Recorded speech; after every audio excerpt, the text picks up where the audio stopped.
Pakistan super league PSL মাতিয়ে রেখেছে নাহিদ রানা, বিশেষ করে পেশোয়ার জালমি ফ্যামিলি।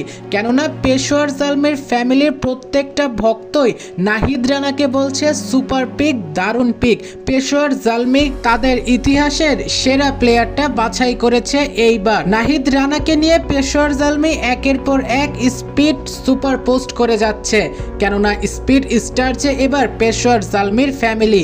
সেই একই পোস্টে আবার নাহিদ রানা কমেন্ট করে বেড়াচ্ছে সে সর্বদা জালমি ফ্যামিলির সাথেই আছে। কমেন্টে অনেকেই বলে যাচ্ছে স্পিড স্টার, তার স্পিড দেখার জন্য পেশোয়ার জালমির ফ্যামিলিরা অপেক্ষা করছে।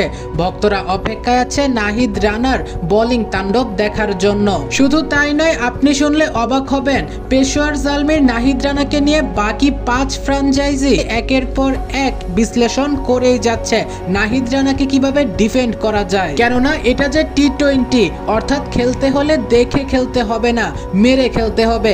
এজন্য নাহিদ রানাকে নিয়ে অ্যানালাইসিস করছে কিভাবে নাহিদ রানাকে মারা যায়। অর্থাৎ নাহিদ রানা যে পুরো পিএসএল মাতিয়ে রেখেছে বা পিএসএল এর অন্যান্য টিমের মাথা নষ্ট করে দিয়েছে ইতোমধ্যে, এটা গর্বের সাথেই বলা যায়। শুধু তাই নয়, আপনি শুনলে অবাক হবেন, আগামী পিএসএল এর জন্য নাহিদ রানাকে এনওসিও দিয়ে দিয়েছে বাংলাদেশ ক্রিকেট বোর্ড। এখন শুধু সময়ের অপেক্ষা হলুদ জার্সিতে পিএসএল খেলতে নামার।